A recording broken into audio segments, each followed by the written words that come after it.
한국 주식시장은 박살나고 있는데 부동산 시장은 어떻게 되는 거냐, 그 중에서도 아파트 가격은 어떻게 되는 건지, 집을 사야 하는지 말아야 하는지 마음이 졸여지고 대체 내 집 마련은 언제 해야 되는 걸까 고민되고 궁금하신 분들 많으시죠? 에셋업에서 속 시원하게 알려드리겠습니다. 저는 돈 되는 정보를 알려드릴 거니까 여러분은 돈 안 드는 구독을 해주세요. 부동산 가격의 추이를 알아보려면 가장 먼저 한국주택가격지수를 보셔야 합니다. 한국주택가격지수는 KB에서 실거래가를 바탕으로 만들었는데요, 차트를 제공하는 프로그램인 트레이딩뷰에서 KRHPI를 검색하시면 한국주택가격지수 차트를 한눈에 들어오게 볼 수 있습니다. 한국주택가격지수는 전국 부동산 가격의 변화를 파악하는 데 아주 좋은 자료입니다. 대신 나인원 한남이나 한남 더힐, 그리고 강남 같은 최상급 입지의 아파트들은 예외적인 경우이기 때문에 한국주택가격지수를 적용하기에는 무리가 있다는 걸 반드시 알아두셔야 합니다. 가격이 50억씩 하고 100억이 넘는 아파트들은 시장이 어렵더라도 어느 정도의 수요가 뒷받침되기 때문에 하락하더라도 하락하는 정도가 일반적인 아파트들보다 약할 수 있거든요. 그러니까 한국주택가격지수는 최상급 아파트들을 제외한 주택의 가격을 반영한다고 생각해야 합니다. 위쪽에 보이는 빨간색 차트는 한국주택가격지수 월봉 차트 고 검정색 선은 50개월짜리 이동평균선입니다. 아래쪽 파란색 차트는 코스피 월봉 차트고요. 한국주택가격지수 월봉 차트랑 코스피 월봉 차트 두 개를 위아래로 두고 비교해 볼게요. 한국주택가격지수가 50개월짜리 이동평균선을 아래로 뚫으면서 데드크로스가 발생한 건 1993년 이후로 30년이 지난 2024년이 처음입니다.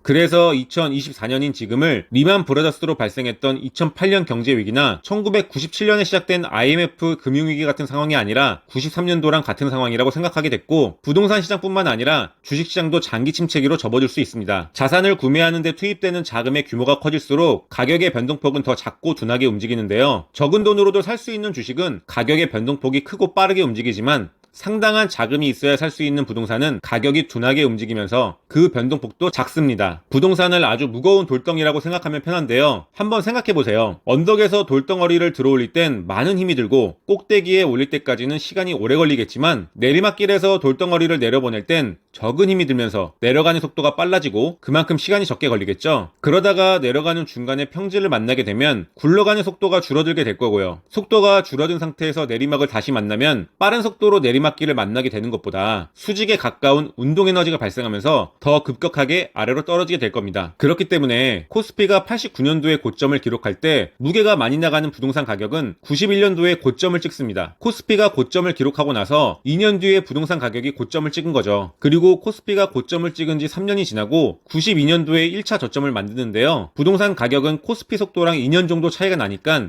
94년도에 저점을 찍습니다. 문제는 이 다음부터입니다. 코스피는 92년도에 저점을 찍고 반등하기 시작했지만 한국주택가격지수는 94년도에 저점을 찍고 반등하지 못한 채로 수평에 가까워지면서 속도가 줄어들고 있었습니다. 마치 돌덩어리가 평지를 만난 것처럼요. 아마도 이 당시에 코스피가 저점을 찍고 반등하는 것을 보고 부동산에 투자됐던 자금들이 빠져나가면서 주식시장으로 흘러갔던 게 아니었을까 싶습니다. 코스피는 반등하다가 계속 올라가지 못하고 서서히 가격이 떨어지면서 92년도에 찍었던 1차 저점보다 더 낮은 곳에서 2차 저점을 98년도에 찍게 됩니다. 그리고 한국주택가격지수는 97년도부터 98년도까지 1년 동안 급격하게 떨어지면서 부동산 가격도 폭락하면서 98년도에 최종적으로 저점을 만들었습니다. 돌덩어리가 내려가는 속도가 줄어든 상태에서 내리막을 다시 만났을 때 빠른 속도로 내리막길을 만났을 때보다 수직에 가까운 운동에너지가 발생하면서 더 급격하게 아래로 떨어지게 된다고 했던 말 기억하시죠? 그래서 코스피랑 한국주택가격지수가 고점을 찍고 1차 저점을 찍을 때까지만 하더라도 3년 정도의 시간차가 있었지만 2차 저점을 찍을 때는 시간차 없이 코스피랑 한국주택가격지수 모두 98년도에서 저점을 찍는 시기가 맞춰진 겁니다. 대신 그 당시에 최상급 아파트에 속해 있던 대치동 음마아파트는 94년도 실거래가하고 98년도 실거래가 사이에 큰 차이가 없었고 같은 지점에서 저점이 만들어졌습니다. 이런 이유 때문에 앞으로 부동산 시장이 계속 침체되더라도 최상급 입지에 있는 아파트들은 다른 아파트나 주택들이 엄청나게 떨어질 때 적게 하락할 수 있다고 말씀드렸던 거예요. 최근에는 코스피가 21년도에 고점을 기록하고 하락 중이고 한국주택가격지수는 22년도에 고점을 기록하고 하락 중이라서 둘 사이에는 1년 정도의 시간차가 있는데요, 예전에 3년의 시간차가 발생했던 때랑은 다르게 30년 동안 통화량도 많이 늘어났고 부동산 투자에 대한 관심도 많아졌기 때문에 부동산이라는 무거운 돌덩어리를 들어올리는데 더 수월해졌기 때문인 것 같습니다. 30년 만에 처음으로 한국주택가격지수가 50개월짜리 이동평균선을 데드크로스로 아래로 뚫었기 때문에 점점 하락하면서 장기 침체기로 접어들 수 있다고 생각되는 만큼 부동산 투자에 대한 매력도가 떨어지고 관심이 식게 된다면 예전보다 더 빠른 속도로 더 급격하게 하락을 맞이하게 될 수 있습니다. 그래서 대체 부동산 투자는 언제 해야 하는지, 내 집 마련은 언제 해야 되는지 말씀드려 볼게요. 코스피가 고점을 21년도에 찍고 한국주택가격지수는 고점을 22년에 찍으면서 둘 사이에 시차가 1년 정도 있고, 예전의 사례를 참고했을 때 1차 저점은 고점을 찍고 3년 정도 지난 때니까 부동산 가격의 1차 저점은 고점을 찍은 2022년으로부터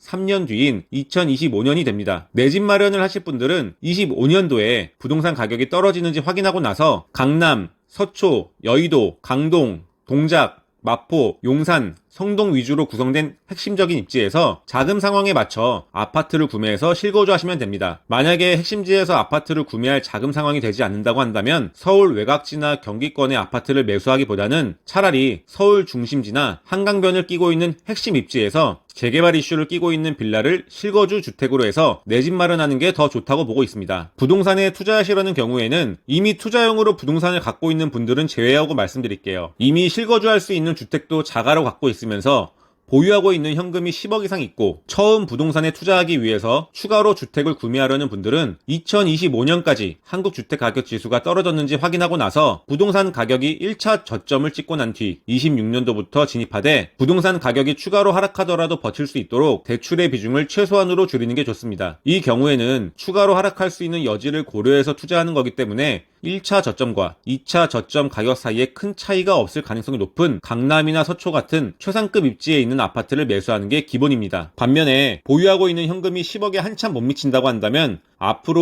5년 넘는 시간이 남아있다고 생각하고 2029년까지 한국 주택가격 지수가 떨어지고 있는지를 정기적으로 확인하면서 5년 동안 열심히 일해서 돈을 더 모아야 합니다. 그리고 29년도까지 한국 주택가격 지수가 떨어지는 게 확인됐다면 부동산 가격은 2차 저점을 찍을 수 있기 때문에 강남이나 서초 같은 최상급 입지야 여의도, 강동, 동작, 마포, 용산, 성동 위주로 구성된 핵심적인 입지에 있는 아파트에 투자한다면 성공적인 투자가 될 수 있습니다. 앞으로는 핵심적인 입지에 있는 아파트와 그렇지 못한 아파트 사이에 존재하는 격차가 더욱더 심화될 가능성이 높기 때문에 서울 외곽에 있는 신축 아파트보다 서울 중심지에 있는 구축 아파트 가격이 더 많이 오르게 되고, 서울 중심지 구축 아파트는 다음번 상승기가 왔을 때 공사비가 오른다고 하더라도 재건축 사업성이 확보되기 때문에 더 매력적일 수밖에 없습니다. 저는 돈이 되는 정보를 여러분들에게 제공하면서 10억 부자 1000명을 만든다면 1조 부자가 될 수 있다고 생각하고 있습니다. 속눈샘 치고 구독해 주신다면 여러분은 어느덧 10억, 100억, 1000억 부자가 돼 있을 겁니다.